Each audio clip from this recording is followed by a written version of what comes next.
Admiral Kim Dae watched the stars through the bridge window of his ship. The vessel looked old and broken from the outside, like a merchant ship that had seen too many years in space. Paint peeled from its hull, and small dents covered its surface. Anyone looking at it would think it was just another trader carrying goods between planets. But looks can be deceiving. Inside the ship, everything was different. Advanced computers hummed quietly. Sophisticated weapon systems lay hidden behind false walls. The crew moved with military precision, though they wore the simple clothes of space merchants.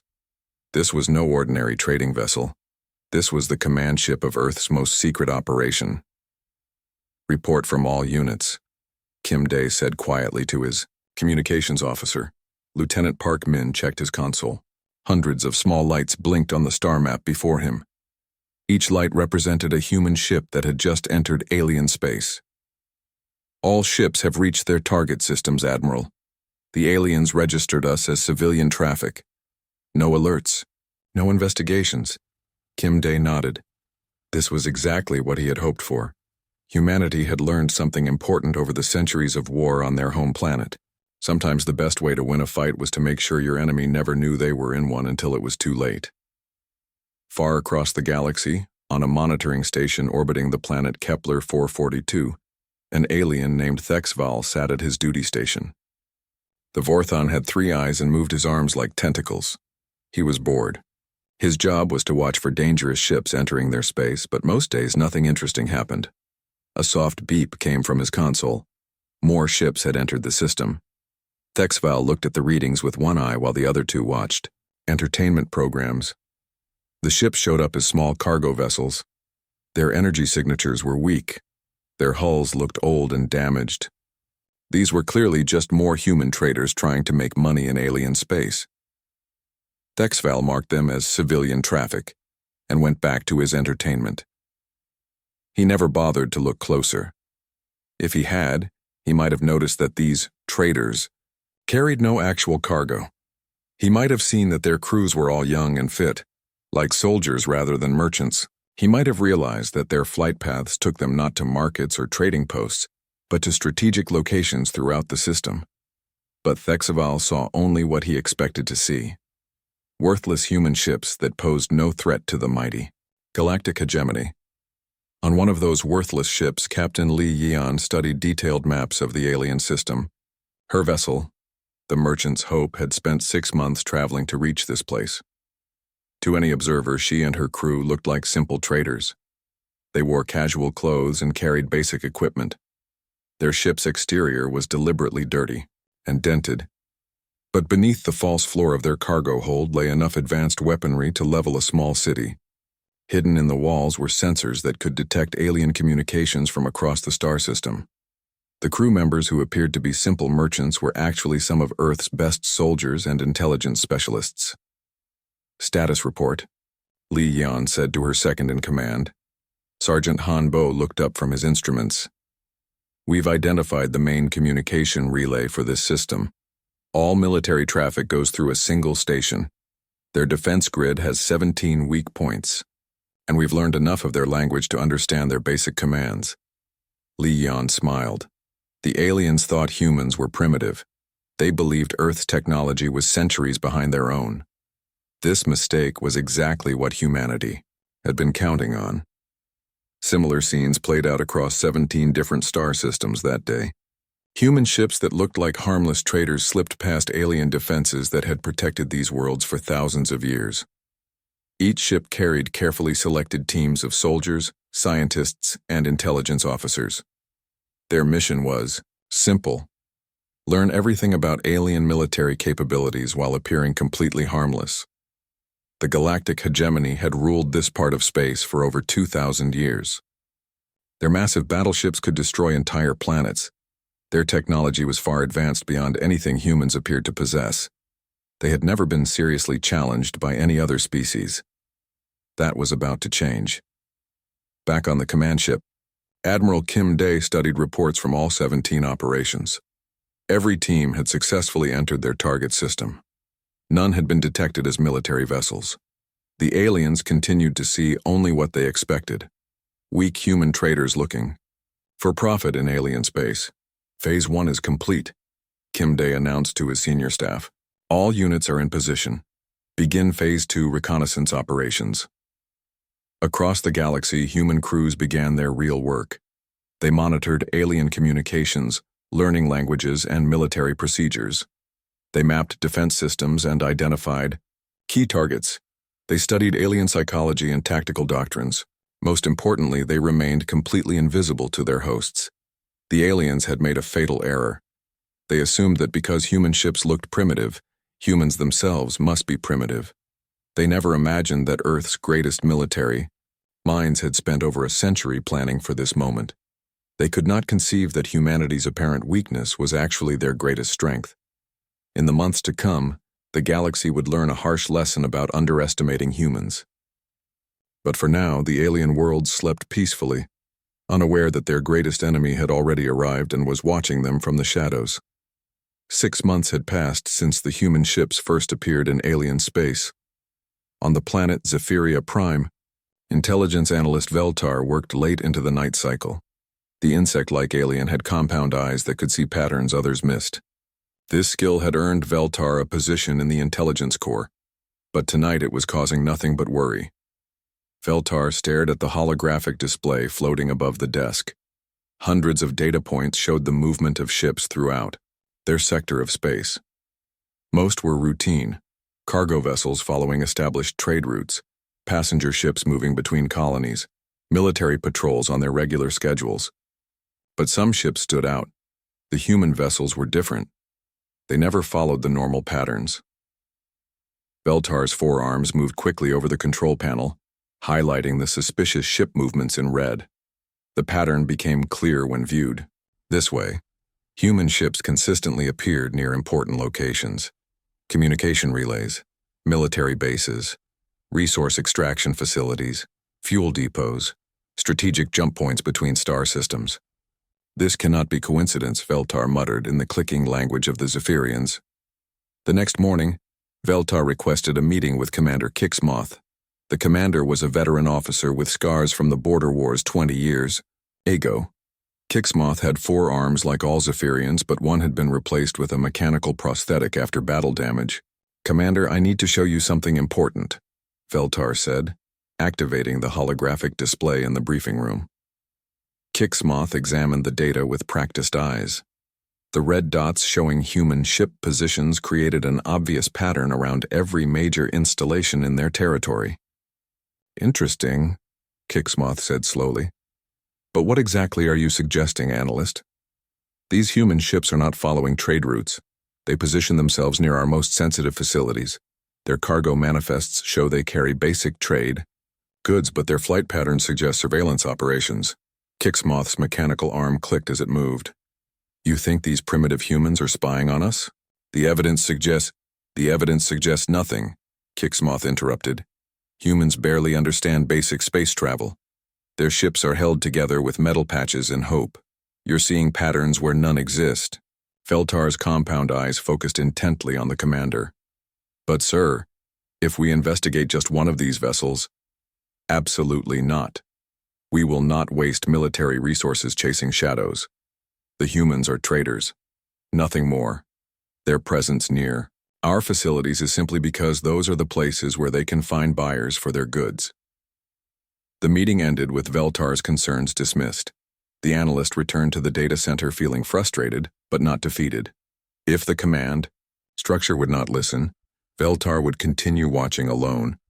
Meanwhile, on the human ship Merchant's Hope, Captain Li Yan was conducting a very different kind of meeting.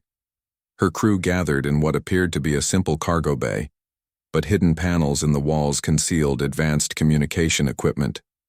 "Intelligence update," Li Yan announced to her team. "We now have complete maps of the Zephyrian defense grid. Sergeant Hanbo, report on communication intercepts." Hanbo activated a holographic display. "We've cracked their basic military codes. Their fleet coordination relies on a centralized command system. If we can disrupt the main relay stations, their entire network becomes blind." "Excellent work. What about other systems?" Corporal Namji stepped forward. "The Vorthan home system has similar vulnerabilities. They use automated defense platforms that all receive orders from a single control center. Take out the center, and the platforms become useless. Li Yan nodded approvingly, while the aliens dismissed human capabilities. Her teams had been gathering detailed intelligence on every major military installation within 50 light-years of Earth. They had learned alien languages, studied tactical doctrines, and identified critical weaknesses in defense systems that had protected these worlds for centuries. Phase 2 operations are proceeding ahead of schedule, Li Yan announced. All teams report successful intelligence gathering. The aliens continue to treat us as harmless traders. Back on Zephyria Prime, Veltar worked through another night cycle. New data had arrived and the patterns were becoming even more obvious. Human ships had now appeared near every major military facility in the sector. Some had been present for months, their crews supposedly conducting routine trade operations. Veltar pulled up personnel records for the human crews. The official documents showed typical merchant backgrounds: cargo handlers, ship mechanics, small business owners. But something felt wrong about these records. They were too perfect, too ordinary. Real merchant crews usually had more colorful histories, with various legal troubles and employment gaps. These records are false, Veltar whispered to the empty data center.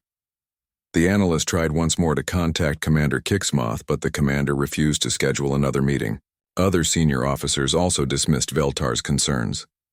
The prevailing attitude throughout the military hierarchy was clear. Humans were primitive and posed no threat. This attitude was exactly what the humans had been counting on. While alien, intelligence officers like Veltar occasionally noticed suspicious patterns, the command structure's arrogance prevented any serious investigation. The galactic hegemony's greatest strength, their technological superiority, had become their greatest weakness. They could not imagine that a primitive species might have capabilities they did not understand. Across 17 star systems, human teams continued their patient work. They studied, they learned, they prepared, and they remained completely invisible to an enemy that refused to see them as anything more than harmless traders seeking profit in alien space. The trap was being set, one small piece at a time. The massive alien fleet hung in space above the mining world of Titan 7 like dark clouds before a storm. 17 enormous battlecruisers blocked out the stars, each one larger than a city. Their hulls gleamed with advanced armor that could withstand nuclear weapons. Energy cannons the size of skyscrapers pointed toward the planet below. Fleet Admiral Zorthak stood on the bridge of his flagship, the Eternal Dominion. The reptilian commander's scales shifted from green to red, showing his anger. The mining colony below had dared to rebel against hegemony rule. They had stopped sending tribute payments and declared their independence. Such defiance could not be tolerated. "Prepare planetary bombardment," Zorthak hissed to his weapons officer. "We will make an example of this world. Every species in the galaxy will remember what happens to those who defy the hegemony." Around the battle cruisers, smaller ships moved in formation. Thousands of fighter craft and patrol vessels created a protective screen around the main fleet. This was the most powerful military force the galaxy had ever seen assembled in one place. But they were not alone in the system. Captain Li Yan watched the alien fleet from the bridge of her disguised vessel, the Merchant's Hope. For 8 months, her ship had been operating in this system, pretending to mine asteroids and trade with local colonies. The aliens had grown used to seeing her battered old cargo hauler moving through their space. They paid no attention to it now. "All teams, report ready," whispered Sergeant Hanbo from his concealed communication station. Li Yan checked her chronometer. In exactly 30 seconds, everything would change. She activated her personal communicator and spoke a single word: thunder. Across 17 different star systems, that word was received simultaneously. Human ships that had been hiding in plain sight for months suddenly dropped their disguises. Advanced stealth fields collapsed. False hull plating fell away. Weapon systems that violated several known laws of physics emerged from hidden compartments. The Merchant's Hope transformed before the aliens' shocked eyes. What had appeared to be a rusty cargo hauler revealed itself as a sleek warship bristling with energy weapons. Similar transformations occurred throughout the system as dozens of harmless human vessels revealed their true nature. Admiral Zorthak's communications officer screamed in panic. "Sir, energy signatures are spiking throughout. The system. The human cargo ships, they're not cargo ships." But it was already too late. Human vessels swarmed toward the massive alien battlecruisers like angry insects attacking giants. The aliens' weapons were designed to fight other large ships in traditional battles. They could not track or target the small, fast-moving human craft that darted between their formations. Li Yan's ship fired its first shot, a concentrated beam of energy that sliced through the communication array of a hegemony destroyer. Similar attacks occurred throughout the fleet as human forces targeted specific systems rather than trying to destroy entire ships. On the planet Zephyria Prime, analyst Veltar watched in horror as the planetary defense grid went dark. The merchant vessels that had been trading in their system for months had simultaneously attacked every major military installation. Communication relays exploded. Weapon platforms went offline. Supply depots erupted in flames. "All units, execute operation." Silent thunder. Admiral Kim Dae's voice echoed across human communication channels. From his command ship hidden in an asteroid field, he coordinated the most ambitious military operation in galactic history. The aliens' massive battleships found themselves helpless. Their weapons were too slow and clumsy to hit the darting human vessels. Worse, their communication systems had been the first targets of the attack. Fleet commanders could not coordinate with each other or their subordinate units. Commander Kixmoth ran through the corridors of Zephyria Defense Command as explosions shook the building. The human traitors had somehow penetrated their most secure facility. Emergency lights flashed red as systems failed throughout the complex. "How is this possible?" Kixmoth demanded of a surviving technician. "They knew exactly where to strike," the technician replied in panic. "Every weak point in our defenses, every critical system. They had complete intelligence on our capabilities."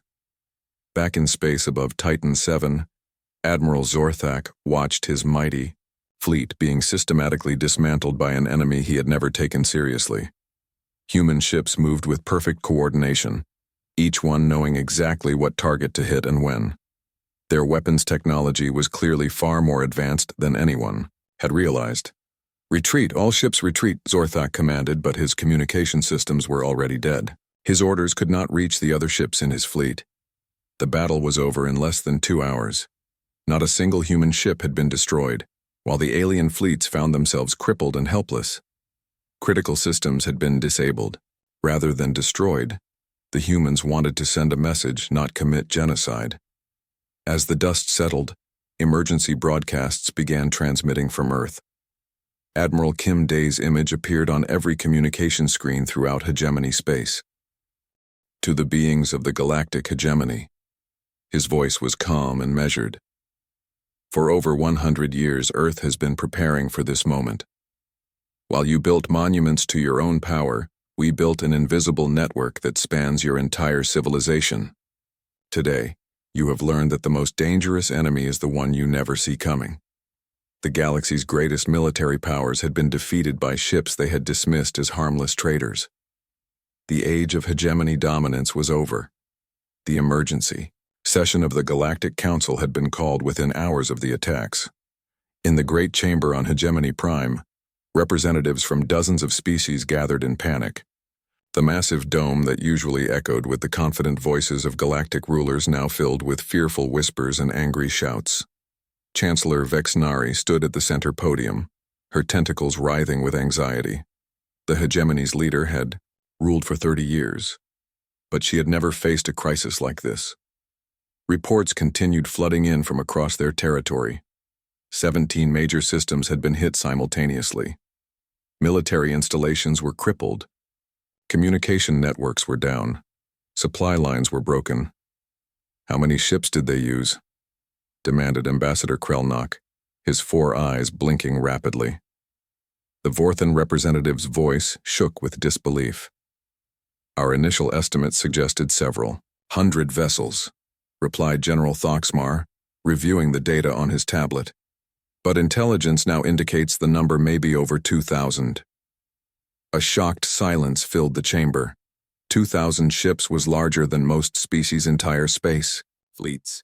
How had Earth managed to build such a force without anyone noticing? Impossible, hissed Admiral Zarlok. Human technology is centuries behind ours.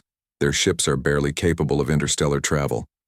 Then explain this, General Thoxmar activated the chamber's main display. Holographic recordings showed human vessels transforming from rusty cargo haulers into advanced warships. The assembled representatives watched in stunned silence as their most powerful fleets were systematically dismantled by an enemy they had considered primitive. On the bridge of the Silent Dawn, Admiral Kim Day monitored the chaos spreading through hegemony space. His ship remained cloaked in an asteroid field, but his sensors could detect the panic in alien communications. Emergency fleets were being assembled, but they moved slowly and without coordination. "Sir," reported Captain Park.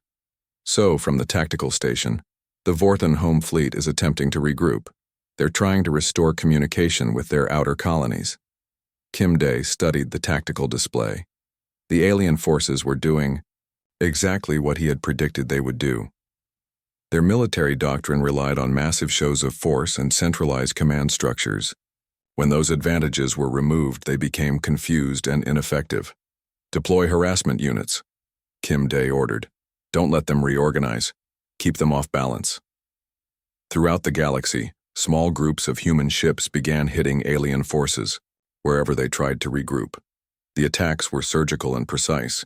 Human forces would strike communication centers, supply depots, and command ships, then disappear before the aliens could respond. The psychological effect was devastating. Alien commanders who had never faced a real challenge found themselves fighting an enemy they could not predict or counter. Every time they thought they understood human tactics, the humans would change their approach. On Zephyria Prime, analyst Veltar worked frantically to understand what had happened.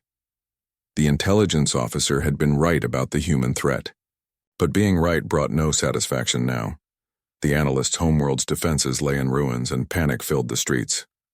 The patterns were all there, Veltar muttered while reviewing old data. The ship positions, the false cargo manifests, the suspicious crew records. How did we miss this? Commander Kixmoth entered the damaged command center, his mechanical arm sparking from battle damage. "Because we saw what we expected to see," he said bitterly. "We believed our own propaganda about human inferiority." The truth was becoming clear to military leaders throughout the hegemony. Earth had not just launched a surprise attack. They had been preparing for this moment for over a century. While alien species focused on building bigger and more impressive weapons, humans had studied their enemies' weaknesses and developed strategies to exploit them. The galaxy-wide broadcast began at exactly 1200 hours, Universal Standard Time.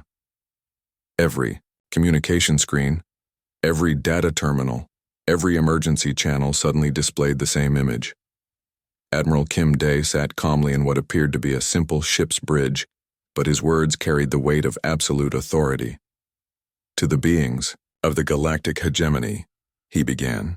His voice translated into dozens of languages simultaneously.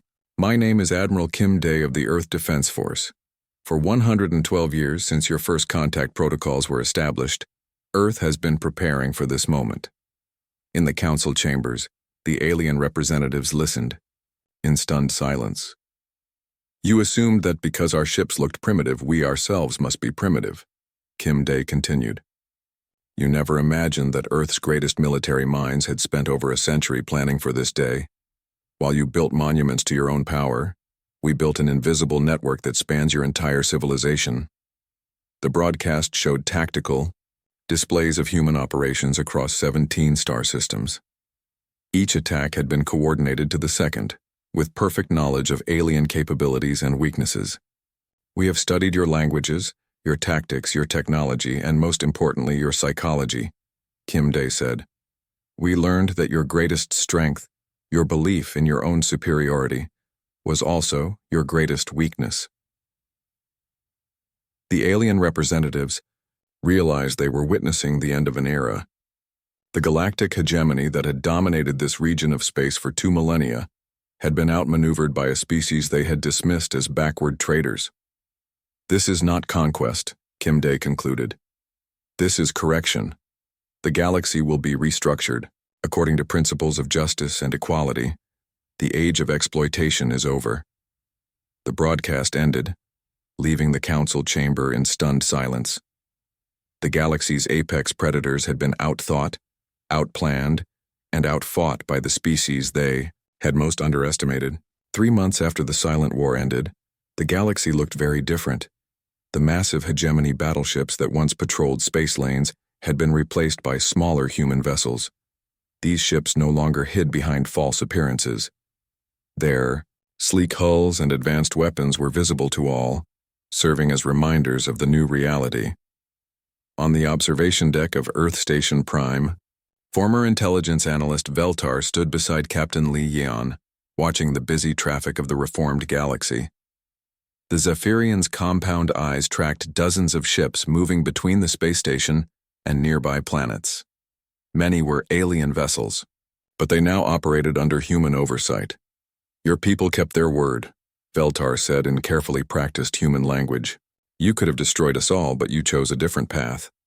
Li Yan nodded, her hands clasped behind her back in military fashion. Destruction was never our goal. We wanted change, not genocide. The changes had been swift and comprehensive. The old system of tribute payments from colony worlds to core planets had been abolished. Trade routes that had enriched the hegemony elite while impoverishing outer systems were restructured. Most importantly, species that had been denied representation in galactic government now had voices in the new Earth-administered council. I still do not understand how we missed the signs, Veltar continued. The patterns were clear once we knew what to look for.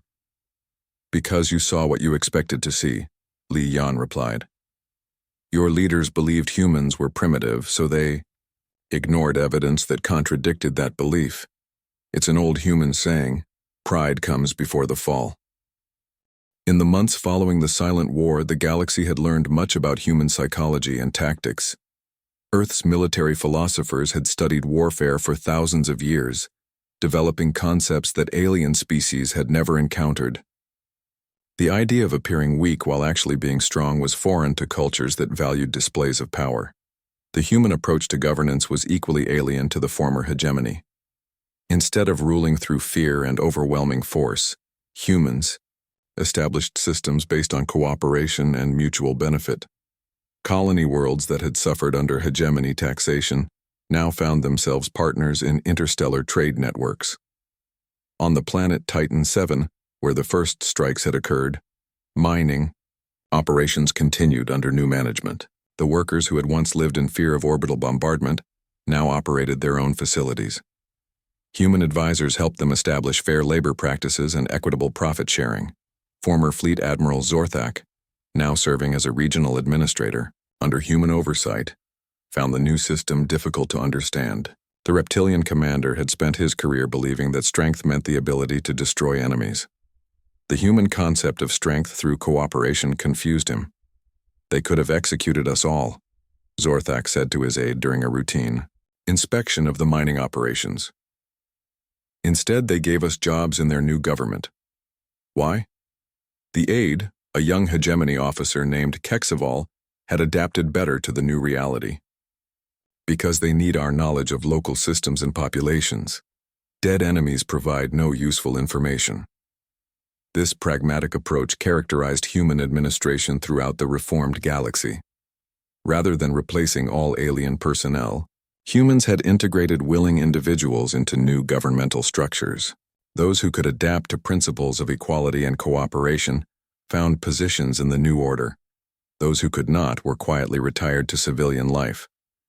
The military transformation had been equally thorough. The massive battleships that had dominated space for centuries were too expensive and inefficient for the new paradigm. Most were converted to civilian purposes: hospital ships, research vessels, and mobile manufacturing facilities. The few that remained in military service operated under human command with mixed human-alien crews. Admiral Kim Day maintained his headquarters on the Silent Dawn, though the ship no longer needed to hide in asteroid fields. From his command center, he coordinated the peaceful transition of power across 17 star systems. The operation that had begun as a military conquest had evolved into something unprecedented in galactic history, a voluntary transformation of civilization. Status report, Kim Day requested from his staff during the daily briefing. All systems report stable governance, replied Colonel Park Min, now serving as his chief of staff. Trade volumes are up 23% from pre-war levels. Colonial satisfaction indices show marked improvement. Any resistance movements? Minor protests on 3 worlds, but nothing organized. Most populations seem to prefer the new system to hegemony rule. This was perhaps the most surprising aspect of the transformation. Many species that had lived under hegemony domination for generations discovered they preferred human administration. The elimination of tribute payments, the establishment of fair trade practices, and the inclusion of previously marginalized species in government had created genuine popular support for the new order. Veltar had become a symbol of this transformation. The former intelligence analyst now served as a liaison between human administrators and Zephyrian communities. The job required skills in both diplomacy and intelligence analysis, perfect for someone who had spent years studying patterns others missed. "Do you think this will last?" Veltar asked Li Yan as they watched the sunset through the station's viewport. Li Yan considered the question carefully. Human history teaches us that no system of government lasts forever, but we've built something based on mutual benefit rather than exploitation. That gives it a better chance than most. The galaxy had learned that sometimes the most dangerous predator was the one nobody saw coming, but it had also learned that sometimes that predator could become the most effective protector. The human ships that had once hidden in shadows now served as guardians of a new era, one built on cooperation rather than conquest.